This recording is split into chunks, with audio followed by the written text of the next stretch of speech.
Imagina una ciudad legendaria, inmensa, dorada, donde cada piedra parece susurrar antiguas historias de poder, traición y resistencia. Así fue Constantinopla, la joya del Imperio Bizantino, una civilización que resistió durante 1000 años, viendo el ascenso y la caída de otros imperios. Pero, ¿qué secretos yacen en las sombras de sus murallas? ¿Qué misterios aún no han sido contados? El Imperio Bizantino no solo fue el heredero de Roma, fue una amalgama de culturas, un puente entre Oriente y Occidente, donde se entrelazaron el misticismo, el poder político y el fervor religioso. En este video, te invitamos a descubrir lo que no sabías del Imperio Bizantino. Desde sus inicios gloriosos hasta su trágica caída, pasando por la plaga que lo asoló, las conspiraciones que se fraguaron en sus palacios y el eco eterno de sus conquistas y fracasos. ¿Qué llevó a este imperio a convertirse en leyenda? ¿Qué secretos guardan sus muros y manuscritos antiguos? Suscríbete, activa la campanita y prepárate para descubrir el misterio y la grandeza del Imperio Bizantino.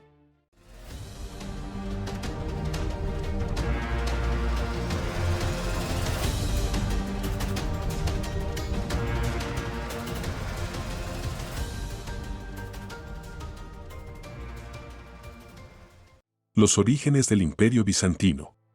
El Imperio Bizantino, esa majestuosa extensión del Imperio Romano, no nació de la noche a la mañana. Sus orígenes están enraizados en la historia de la antigua Roma, cuya gloria y dominio se extendieron sobre vastas tierras.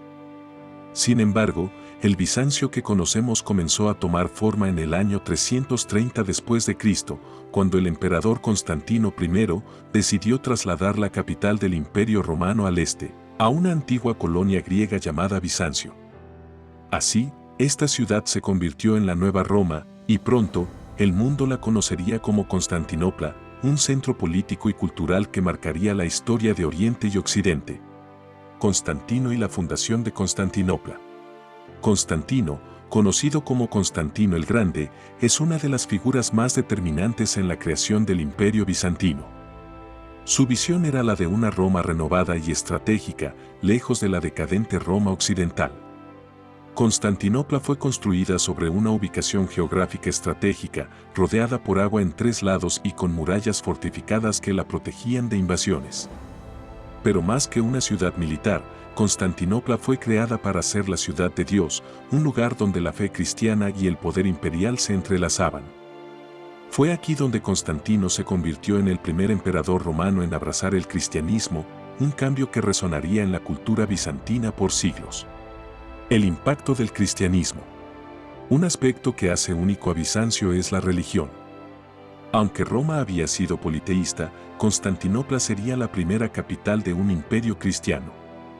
En el año 313, Constantino promulgó el Edicto de Milán, que permitía la libertad de culto en todo el imperio, otorgando legitimidad al cristianismo. Este acto no solo salvó a millones de cristianos de la persecución, sino que también marcó el inicio de la alianza entre el poder estatal y la Iglesia, que definiría a Bizancio. La división del imperio y el surgimiento de Oriente. El imperio romano se tornaba difícil de gobernar en su totalidad y en el año 395 después de Cristo, Teodosio I dividió el imperio entre sus 2 hijos, Honorio en el oeste y Arcadio en el este. Esta división marcó el nacimiento oficial del Imperio Romano de Oriente, el futuro Imperio Bizantino. Mientras que Roma enfrentaba la decadencia y el asedio de pueblos bárbaros, Constantinopla prosperaba, protegida por sus murallas y una diplomacia hábil. Constantinopla, el faro del mundo antiguo. Con el paso de los siglos, Constantinopla se convirtió en una joya cultural y económica. Desde su puerto se comerciaban sedas de China, especias de la India y oro de África. Los bazares estaban llenos de vida y diversidad, y la ciudad atrajo a artistas, filósofos y sabios de todo el mundo antiguo. Pero, a pesar de su riqueza, Bizancio nunca estuvo exento de conflictos y amenazas. La ciudad siempre fue vista con codicia por los imperios vecinos y los pueblos invasores. El auge de Justiniano y la Era Dorada. A mediados del siglo VI, el Imperio Bizantino vivió su era dorada gracias a la visión de Justiniano I, quien gobernó del 527 al 565 después de Cristo, Su ambición de restaurar la grandeza del Imperio Romano llevó a Bizancio a su máxima extensión territorial y consolidó a Constantinopla como la capital mundial de su época. La reconquista del Imperio Occidental. Justiniano, junto a su general Belisario, se embarcó en campañas para reconquistar las antiguas provincias romanas.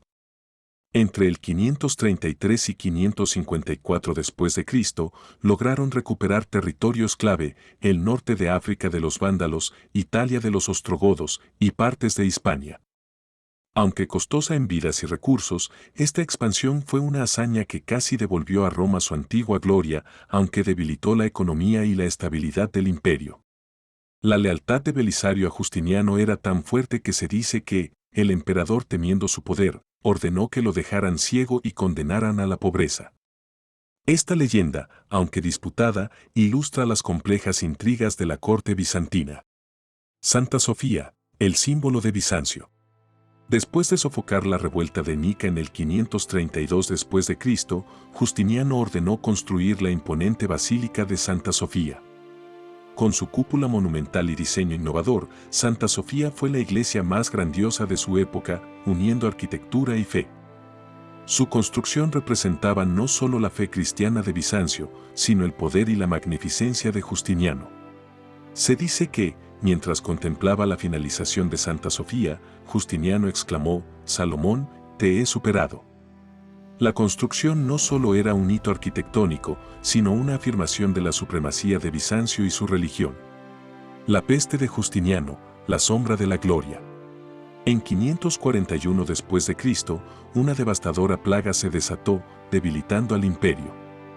La peste de Justiniano afectó la población, economía y ejército, erosionando parte de los logros del emperador y subrayando la fragilidad de un imperio en expansión. Justiniano consolidó el poder de Bizancio, pero el auge no sería eterno. Con el paso del tiempo, las conquistas, conflictos internos y nuevas amenazas pondrían a prueba la grandeza del imperio. ¿Cómo sobreviviría Bizancio a sus constantes dificultades? Intrigas, religión y el código de Justiniano. El reinado de Justiniano no solo se caracterizó por su expansión militar y los grandes proyectos arquitectónicos, sino también por un conjunto de reformas internas que definieron la estructura y la identidad del imperio bizantino. Este capítulo explora cómo las intrigas de la corte, el papel central de la religión y el famoso código de Justiniano moldearon la vida en Bizancio y dejaron un legado profundo en la historia mundial. Las intrigas de la corte bizantina. La corte de Constantinopla era un lugar de lujo y esplendor, pero también de constantes intrigas. Justiniano era consciente de los peligros internos, especialmente de los funcionarios y generales que podrían amenazar su poder. Una de las figuras más intrigantes y leales a Justiniano fue su esposa, la emperatriz Teodora. Teodora, una mujer con un pasado humilde que se convirtió en una influyente consorte, ejercía un gran poder en la corte. En momentos cruciales, como la revuelta de Nica, su firmeza y valentía fueron decisivas para mantener el trono de Justiniano. La emperatriz Teodora, según cuentan los cronistas, habría pronunciado la famosa frase: «La púrpura es un buen sudario», en medio de la revuelta, que amenazaba sus vidas, indicando que prefería morir antes que perder el trono. Su influencia en la corte y en la política del imperio es legendaria. La religión y su influencia en el poder. Justiniano consolidó el cristianismo ortodoxo como el núcleo de la identidad bizantina. Al declarar la unidad entre el Estado y la Iglesia, perseguía la idea de un imperio protegido por Dios y guiado por la fe. Esto lo llevó a combatir movimientos heréticos como el arrianismo y el donatismo, que amenazaban la ortodoxia y con ella, la estabilidad de su gobierno. El Corpus Juris Civilis, la revolución legal.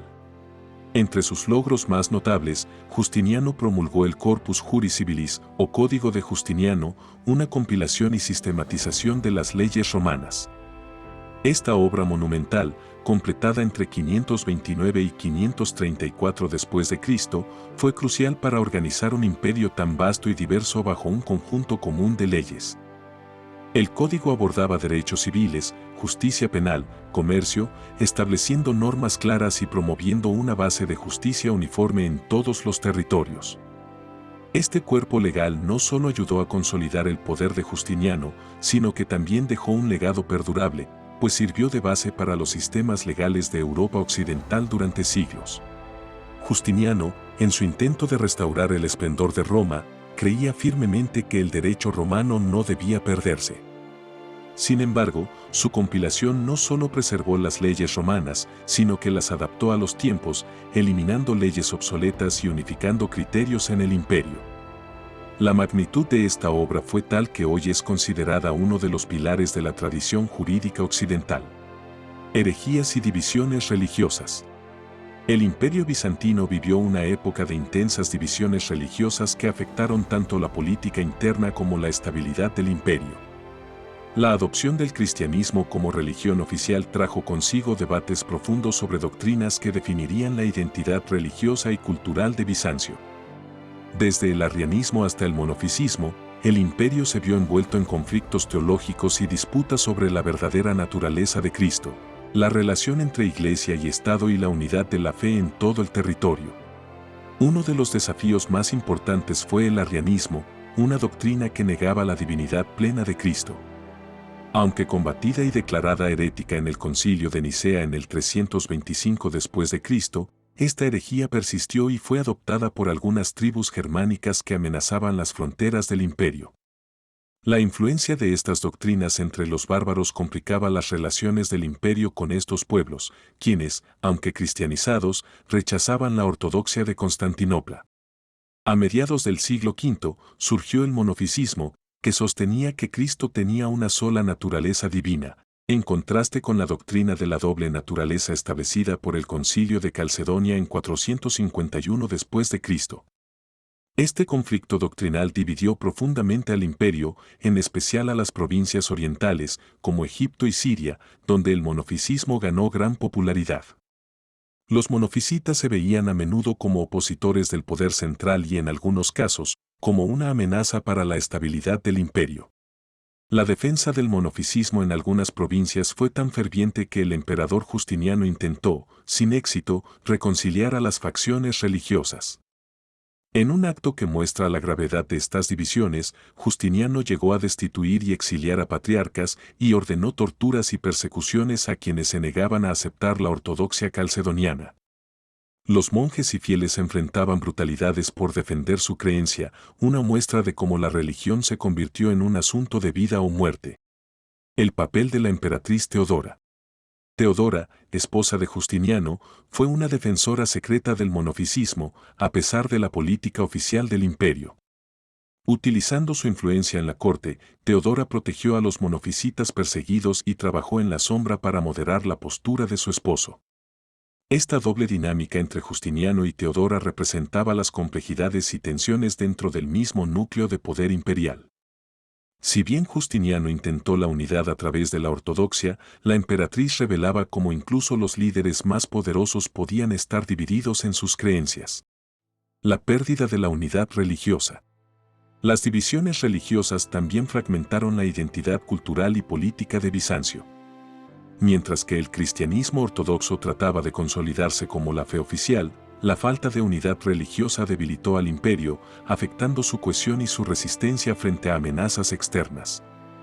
Provincias clave que practicaban variantes del cristianismo fuera de la ortodoxia comenzaban a resentir el control de Constantinopla y en algunos casos, mostraron mayor simpatía hacia invasores que compartían sus creencias religiosas. La amenaza de los bárbaros y las cruzadas. A medida que el imperio bizantino avanzaba hacia los últimos siglos de su existencia, nuevas y letales amenazas aparecieron en sus fronteras. Entre el siglo XI y el XIII, los bárbaros y las cruzadas se convirtieron en los dos grandes desafíos que pondrían a Bizancio al borde de la destrucción. Esta era de inestabilidad y violencia afectó de forma permanente la estructura del imperio, cambiando el curso de su historia para siempre. Los bárbaros en las fronteras. Desde sus inicios, Bizancio había lidiado con invasiones bárbaras, pero a partir del siglo XI, la presión aumentó considerablemente.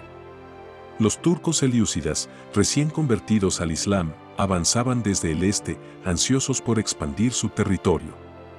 En 1071, en la fatídica batalla de Manzikert, el ejército bizantino fue derrotado y el emperador romano IV fue capturado, lo que abrió las puertas de Asia Menor a los selyúcidas.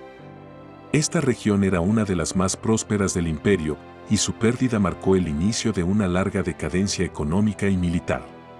La derrota en Manzikert es recordada como uno de los eventos más devastadores en la historia bizantina.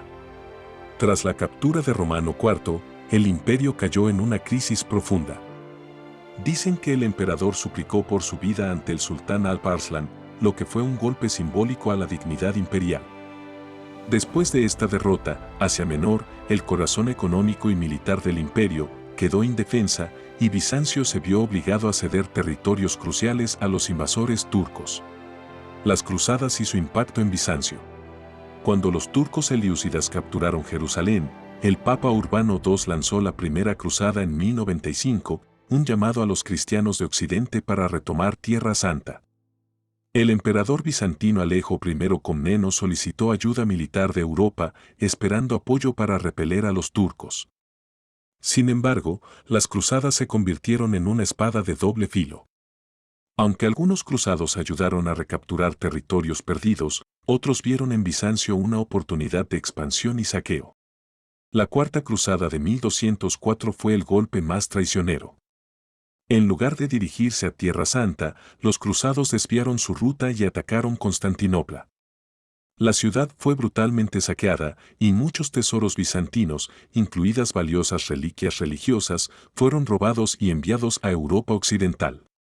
Este ataque debilitó tanto a Bizancio que nunca se recuperó del todo, dejándolo fragmentado y vulnerable a futuras invasiones. La brutalidad del saqueo de 1204 fue tan impactante que incluso cronistas occidentales se horrorizaban al describirlo. Según registros, los cruzados no solo saquearon tesoros, sino que profanaron iglesias y asesinaron a miles de habitantes, dejando a Constantinopla en ruinas. Este evento fue una traición histórica, y muchos en Bizancio vieron en los cruzados enemigos tan letales como los turcos. El declive imparable. A partir de entonces, Bizancio pasó sus últimos 2 siglos en un estado de fragmentación. Aunque recuperó Constantinopla en 1261, el imperio ya era una sombra de lo que había sido. Las constantes amenazas de los bárbaros y las divisiones internas debilitaban la resistencia bizantina, mientras los sultanes otomanos se aproximaban, listos para asestar el golpe final. El final de Bizancio estaba cada vez más cerca. La caída de Constantinopla 1453, el fin de una era. En el amanecer del 29 de mayo de 1453, Constantinopla, la orgullosa capital del Imperio Bizantino y una de las ciudades más influyentes del mundo antiguo, enfrentó su hora final. Tras siglos de desgaste, invasiones y fragmentación, el Imperio Bizantino estaba reducido a esta ciudad fortificada, un último bastión de la cultura romana y cristiana. Frente a ella se alzaba el joven y ambicioso sultán otomano Mehmed II, quien había jurado conquistar Constantinopla y hacer de ella la joya de su creciente imperio. El asedio de Mehmed II. Mehmed II, conocido como el Conquistador, preparó meticulosamente el asedio. Con solo 21 años, lideraba un ejército de aproximadamente 80.000 soldados y poseía una ventaja tecnológica devastadora. Enormes cañones diseñados para destruir las murallas que habían protegido la ciudad durante siglos. Durante semanas, estos cañones golpearon sin cesar los muros de Constantinopla, debilitando sus defensas y sembrando el terror entre los pocos defensores que quedaban. Uno de los cañones utilizados, diseñado por el ingeniero húngaro Orbán, era tan masivo que requería cientos de hombres y animales para moverlo.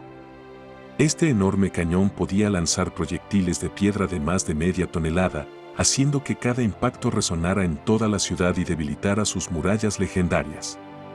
Constantinopla nunca había enfrentado una amenaza de esta magnitud. El último emperador. Constantino XI Paleólogo, el último emperador bizantino, sabía que sus fuerzas eran insuficientes contra el ejército otomano. Con apenas unos 7.000 soldados, incluidos mercenarios extranjeros, luchó con valentía para defender su ciudad y su legado. A medida que el asedio avanzaba y las murallas cedían, Constantino ofreció su vida por Constantinopla, rechazando huir o rendirse. Su resistencia final se convirtió en un símbolo de honor y sacrificio, y muchos relatos afirman que luchó hasta la muerte en las murallas de la ciudad. Mehmed II entró triunfalmente en la ciudad y ordenó que la majestuosa Basílica de Santa Sofía, símbolo de la cristiandad ortodoxa, se convirtiera en una mezquita. Constantinopla, renombrada como Estambul, se transformó en la nueva capital del Imperio Otomano y un puente entre Oriente y Occidente. Cuando las tropas otomanas irrumpieron en Santa Sofía, atrapados en la iglesia, feligreses y refugiados se convirtieron en parte del botín a repartir entre los invasores. El edificio fue profanado y saqueado, y sus ocupantes esclavizados o asesinados, los ancianos y los enfermos fueron asesinados y el resto encadenados. Los sacerdotes continuaron celebrando los ritos cristianos hasta que fueron detenidos por los invasores. Cuando el sultán entró en la iglesia con su cohorte, insistió en que debía ser transformada en mezquita, tras lo cual uno de los ulemas subió al púlpito y empezó a recitar el Sahara. El legado de Bizancio. La caída de Constantinopla marcó no solo el fin del Imperio bizantino, sino también el final de la Edad Media y el inicio del Renacimiento en Europa, que vio en la caída de esta gran civilización una advertencia y una inspiración. Bizancio, con su cultura, arte, leyes y conocimiento, dejó un legado imborrable que continuaría influyendo en el mundo occidental y en la Iglesia ortodoxa. La historia de la caída de Constantinopla es un recordatorio de cómo incluso los imperios más grandes pueden sucumbir, pero también de cómo su legado puede sobrevivir y transformarse en algo nuevo. El Imperio bizantino fue más que un imperio, fue el guardián de la cultura antigua, el bastión de la cristiandad y un innovador en leyes, arte y religión. Su historia es una de resiliencia frente a innumerables desafíos. Aunque desapareció, sus contribuciones dejaron una marca profunda en el mundo. Pero, ¿qué ocurrió con Roma antes de que el peso del mundo cayera sobre Constantinopla? ¿Cómo fue que el Imperio Romano de Occidente, una potencia que alguna vez dominó el mundo conocido, se desmoronó hasta desaparecer en las sombras? Prepárate para la dramática caída de Roma en Occidente, un relato lleno de intrigas, invasiones bárbaras y el último aliento de una civilización que, aunque vencida, dejó una huella en la historia. No te pierdas este viaje épico, suscríbete, activa la campanita, dale like si te fascina esta historia y comenta tu momento favorito. La historia de Roma te espera. Y recuerda, nadie es bueno, nadie es malo, todos, simplemente, somos.